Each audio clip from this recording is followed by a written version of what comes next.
জাতীয় মসজিদের খতিব আক্ষেপ করে বলেছেন, জাতীয় মসজিদে কেউ জাতীয় ইস্যুতে গাইডলাইনের জন্য আসে না, এখানে আসে শুধু পানি পড়ার জন্য। জাতীয় মসজিদে জাতীয় কোনো ইস্যু নিয়ে কোরআন সুন্নাহর আলোকে, শরীয়তের আলোকে এই বিষয়ে আমাদেরকে গাইড দেন, এই কথা বলার জন্য এখানে কেউ আসে না। আসে শুধু পানি পড়ার জন্য, আসে হুজুর দোয়া রাখেন, দোয়া করেন, এই কথার জন্য। আপনি তার আক্ষেপের সঙ্গে একমত কিনা? একটি মুসলিম সংখ্যাগরিষ্ঠ রাষ্ট্রে জাতীয় মসজিদের ভূমিকা কি হওয়া উচিত বলে আপনি মনে করেন? খুবই গুরুত্বপূর্ণ প্রশ্ন এবং সময়ত খতিবের সাথে শতভাগ সহমত পোষণ করছি এবং তাকে ধন্যবাদ জানাই এরকম চমৎকার একটি কথা বলবার জন্য। জাতীয় মসজিদের খতিবকে জাতীয় ইস্যুগুলোতে ডাকা উচিত, তার মতামত নেওয়া উচিত। দুর্ভাগ্য আমাদের কখনো সেটা করতে দেখা যায় না। এদেশের যদু মধু এবং এমন অনেক মানুষকে জাতীয় বিষয়ে ডাকতে দেখা যায় যাদের সাথে এদেশের মানুষের কোনো সম্পর্ক নেই। জাতীয় মসজিদের খতিবের সাথে এদেশের লক্ষ লক্ষ কোটি মানুষের সম্পর্ক, সুনিবিড় সম্পর্ক, অগাধ শ্রদ্ধা, ভক্তি, ভালোবাসা। সেই মানুষটার বা সেই চেয়ারে থাকা মানুষটার মন্তব্য বা তাঁর মূল্যায়ন বা তার অভিমত কখনো জাতীয় ইস্যুগুলোতে জানতে চাওয়া হয় না। এটা জাতীয় হিসেবে আমাদের জন্য দুর্ভাগ্যজনক। কেন আমরা পিছিয়ে আছি? কেন আমাদের আজকে এই দুরবস্থা? 50 বছর পরও আমরা কেন একই গলিতে চক্কর খাচ্ছি? আমাদের সমাজে সাধারণ মানুষের সাথে সম্পর্ক নাই, বিদেশি এজেন্ডার ধারক এইরকম মানুষদেরকে দেখা যায় নীতি নির্ধারণী জায়গায় তাদের ভূমিকা রাখতে।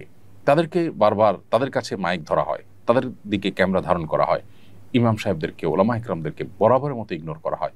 জাতীয় মসজিদের ইমাম সাহেবকে শুধু পানি পড়ার জন্য ব্যবহার করা এবং দোয়ার জন্য ব্যবহার করা, তাকে জাতীয় ইস্যুতে এঙ্গেজ না করা, শুধু তিনি নন, অন্যান্য ওলামা ইকরামকেও দেশের মূল ধারার সাথে এঙ্গেজ না করা, তাদেরকে অন না করা এবং তাদেরকে আপন না করা, রাষ্ট্র তাদেরকে ব্যবহার না করার ফলে রাষ্ট্র পিছিয়ে আছে। 4 লক্ষ মসজিদের ইমাম খতিবরা যদি রাষ্ট্রকে অন করেন, সেই সুযোগ তারা পান, রাষ্ট্র যদি তাদেরকে সেই সুযোগ দেয়, তাহলে রাষ্ট্রের চেহারা পরিবর্তন হতে খুব বেশি সময় লাগবে না। বিধায় জাতীয় মসজিদের এই খতিব সাহেবের এই আক্ষেপের সাথে আমি পরিপূর্ণই একমত এবং এই অবস্থার অবসান হওয়া উচিত। নতুন বাংলাদেশে সংস্কারে অন্তত এই বিষয়টি বিশেষভাবে গুরুত্ব দেওয়া উচিত বলে মনে করি। বাংলাদেশের জাতিসংঘের পরবর্তী আবাসিক সমন্বয়ক হিসাবে নিয়োগ পাওয়া কূটনীতিক একজন সমকামী, বিষয়টি জাতিসংঘ সদর দপ্তর থেকে বাংলাদেশকে জানিয়ে এগ্রিমেন্ট চাওয়া হয়েছে। নতুন দূত তার সমকামী পার্টনারকে নিয়েই বাংলাদেশে আসতে চান বলে জানিয়েছেন কূটনীতিক সূত্র। এক্ষেত্রে বাংলাদেশের কী করণীয় উচিত বলে আপনি মনে করেন? খুবই দুর্ভাগ্যজনক একটি ঘটনা এবং এই ঘটনায় অন্যদের মতো আমরাও সংক্ষুব্ধ হয়েছি একজন নাগরিক হিসাবে দেশের। আমি মনে করি যে জাতিসংঘ এক্ষেত্রে অপেশাদার আচরণ করেছে।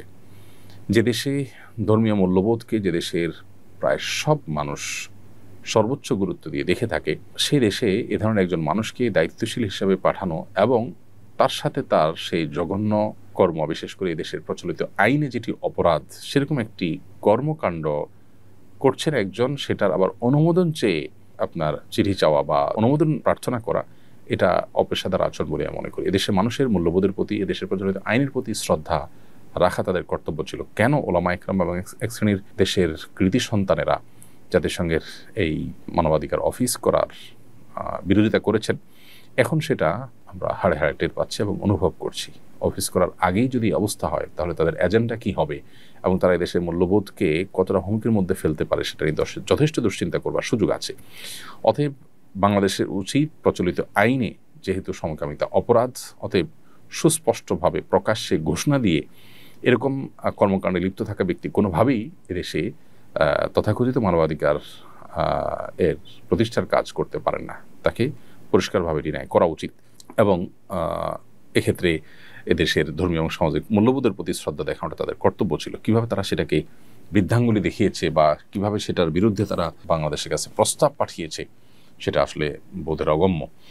বিধায় এই বিষয়টা নিয়ে ওলামা ইকরাম এবং সর্বস্তরের মানুষের সোচ্চার হওয়া দরকার এবং সরকারের যথাযথ সিদ্ধান্ত গ্রহণ করা উচিত বলে আমরা মনে করি।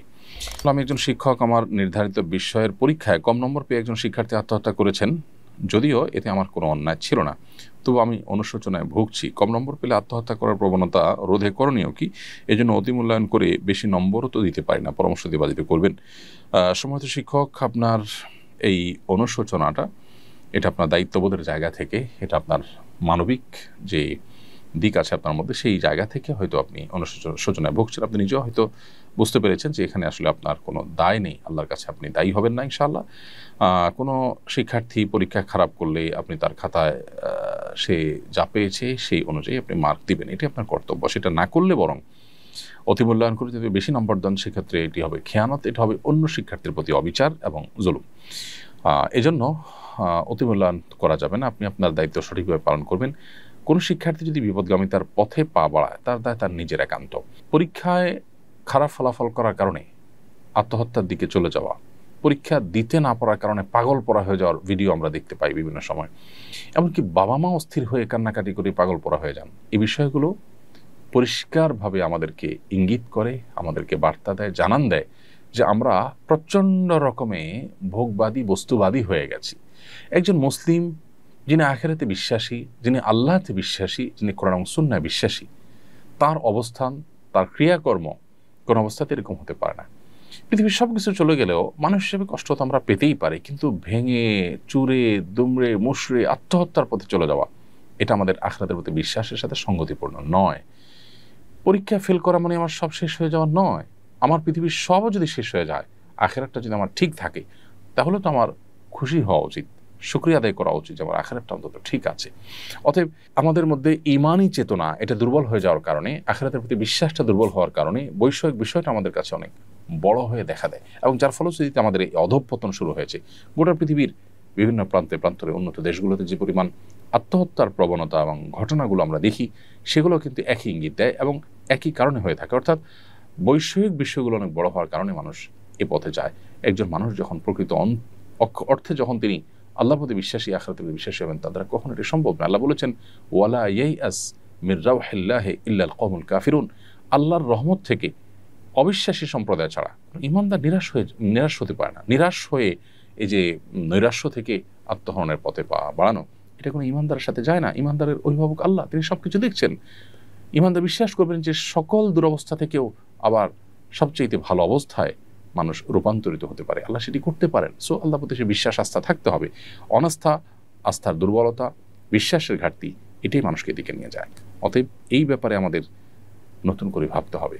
আমাদের শিক্ষা ব্যবস্থা, আমাদের পরিবার ব্যবস্থা, আমাদের প্রত্যেকটা জায়গায় ধর্মীয় বিধিবিধান, আমাদের মূল্যবোধ, আমাদের নীতিনৈতিকতার চর্চা, এটা বাড়াতে হবে। তা না হলে আমরা কোন অবস্থাতেই এই দুরবস্থা থেকে উত্তরণের পথ খুঁজে পাবো না। আমরা হয়তো দালান কোঠা এবং ইস্পাত সভ্যতার উচ্চতর শেখরে আমরা হয়তো পৌঁছে যাব, কিন্তু আমাদের ভেতর থেকে আমরা শেষ হয়ে যাব। মানসিক শান্তি আমাদের সমাজে থাকবে না।